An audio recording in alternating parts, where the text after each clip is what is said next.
Start off by base coating Frodo's face and feet with Bugman's Glow. Don't forget his pointy ears sticking out underneath the hair.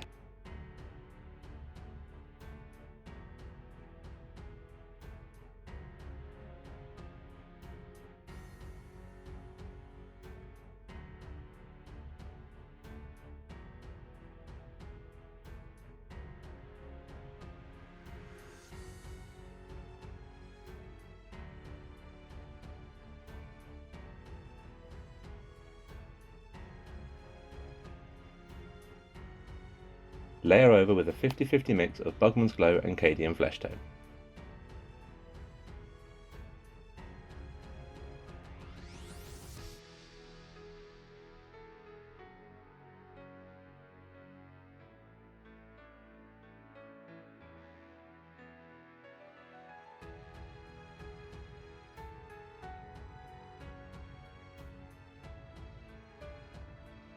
Once the wash is dry, reapply the mix of Bugman's Glow and Cadian Flesh Tone, being sure to leave the Reikland flesh shade showing in the recesses around the mouth, cheeks and between the fingertips and toes.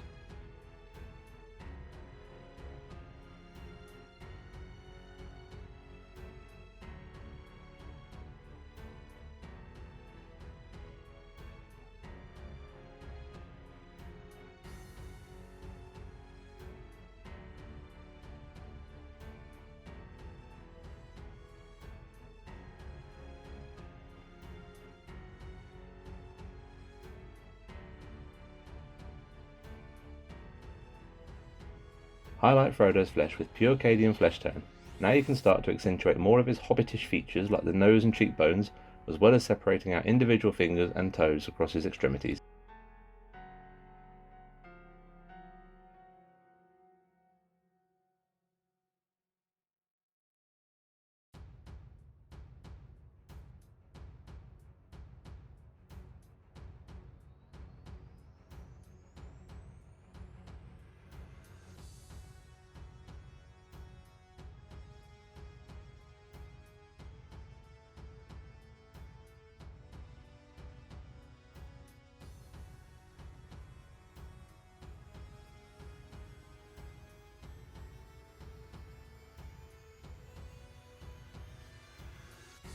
Highlight the skin again with a 50-50 mix of Cadian Flesh Tone and Padded Witch Flesh.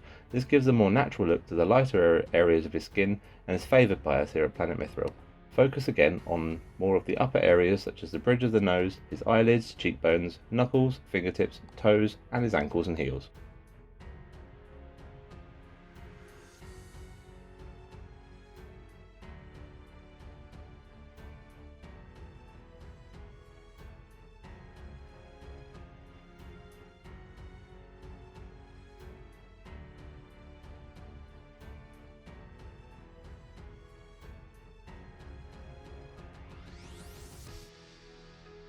Finally, apply an extreme edge highlight by adding more Padded Witch Flesh to the mix and concentrate on the absolute uppermost areas of skin, focusing on areas such as the tip of his nose, edge of the cheekbones, fingertips and upper areas of his feet.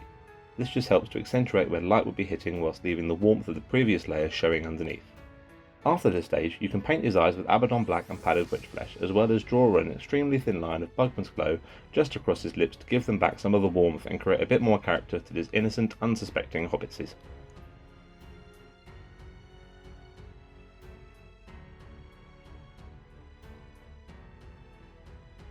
Frodo's hair, although dark, does have a slight sandiness to it. Base coat the hair with a mix of Rhinox hide and dried bark. Start picking out individual hairs on his head and feet by adding Baneblade Brown to the previous mix. This will give the sandy look we're after.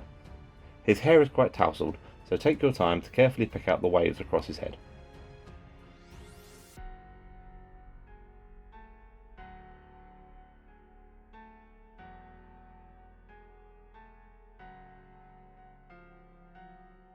Finally, edge highlight all the hair on his head and feet with a mix of Gawthor Brown and Baneblade Brown.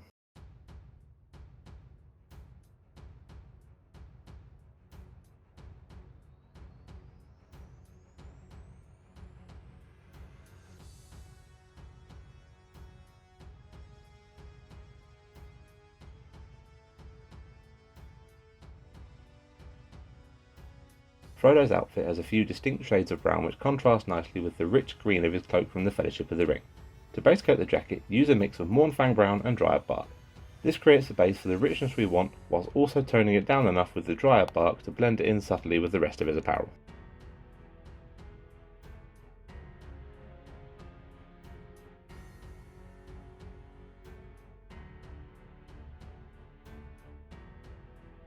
To accentuate the richness of his jacket again, layer over the previous stage by adding more Mournfang brown to the mix.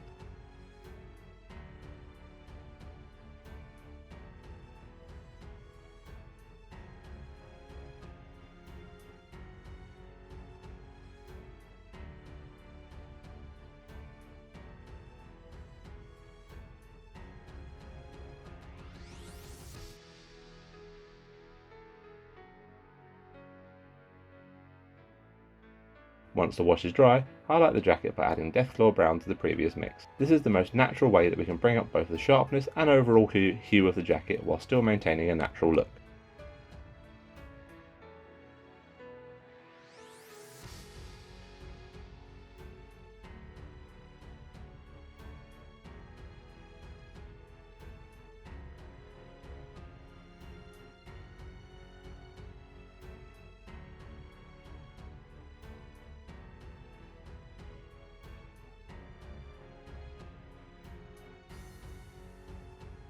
Finally, apply a fine edge highlight of pure Deathclaw brown to the uppermost folds and edges of the jacket.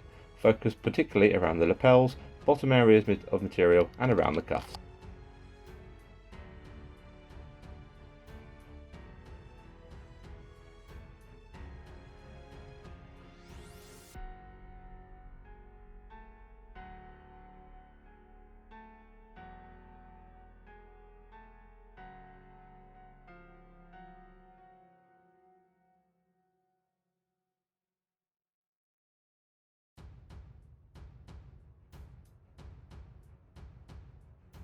It's important to create differentiation between the waistcoat and the outer jacket. Base coat the waistcoat with a mix of rhinox hide and dryad bark.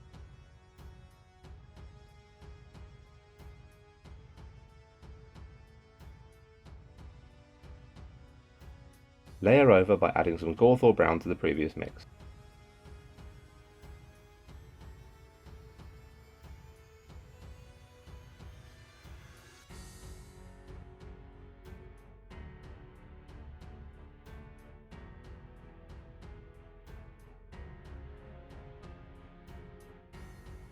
Once the wash is dry, layer over by adding more Gawthor brown to the mix, bringing it to an approximate 50-50 split of Gawthor brown and the original rhinox hide dryad bark mix.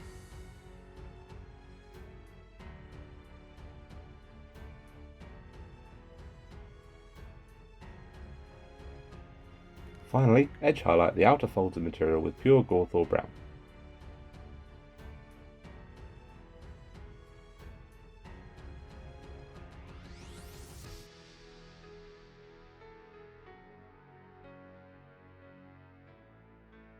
Now, with a fine detail brush, block out the buttons with Abaddon black and paint them over with Runelord brass.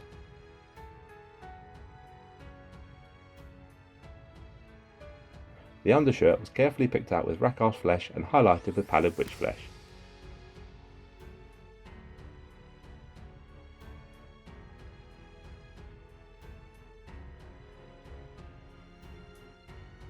Before Frodo acquired his characteristic elven cloak in Lothlorien, he had a bright, rich green cloak leaving the Shire. We want to replicate this as accurately as we can, but we're also going to give it a slight earthy shade to match in with the browns we've already used for the hair, jacket and waistcoat. This will help tie the model together overall once finished. To start this off, base coat the cloak with a 75-25% mix of Caliban green and rhinox hide.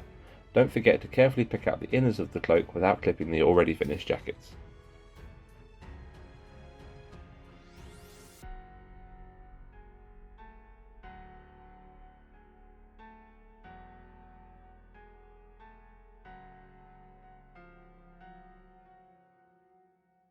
To bring up the richness of the green naturally, we now added in Zemesi Desert to the mix for the first layer.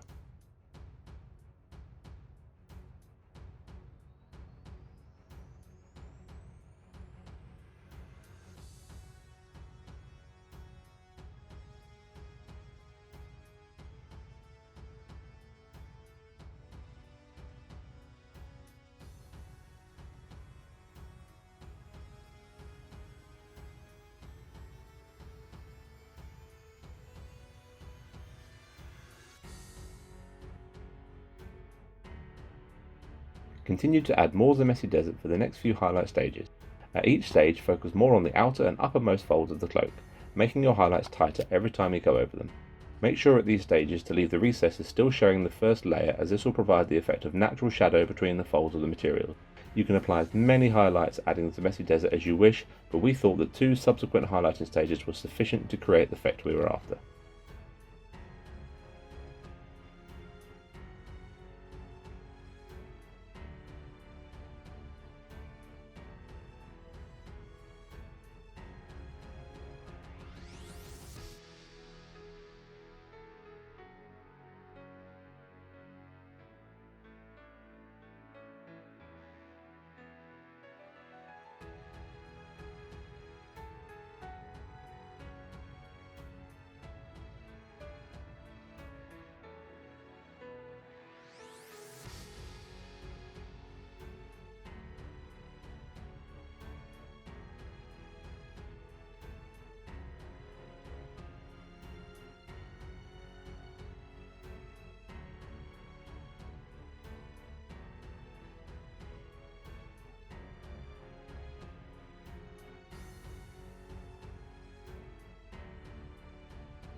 Finally, for the extreme edge highlight, add a small amount of padded witch flesh to the mix and focus now on the absolute edges and upper folds of the cloak, just to make these areas pop that little bit more.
Base coat Frodo's backpacks and straps with dryad bark.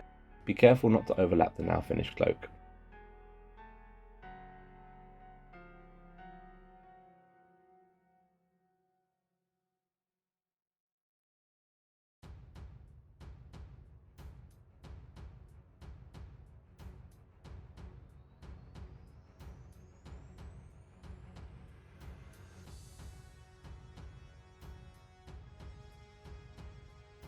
Edge highlight the backpack and straps with Gorthal brown.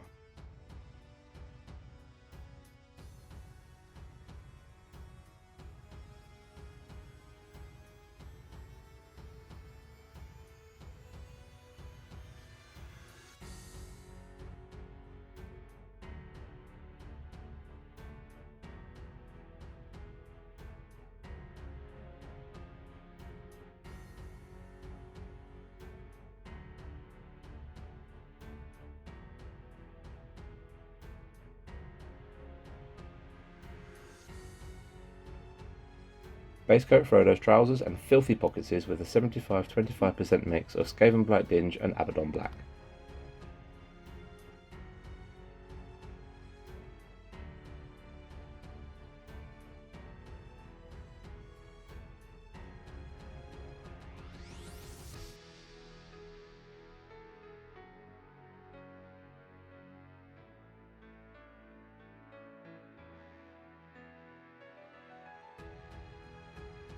Once the wash is dry, layer over with a 50-50 mix of Skavenblight Dinge and Abaddon Black. As with the cloak and jacket, start focusing more on the outer folds of material.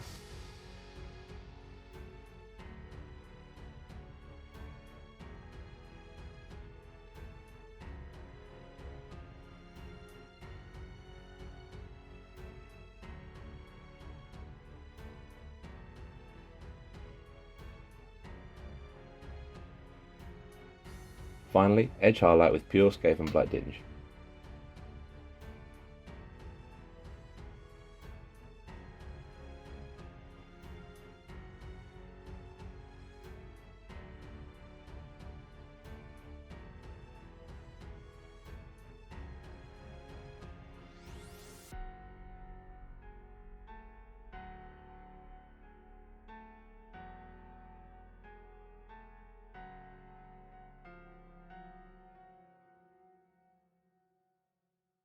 Base coat Frodo's sword and chain with lead belcher.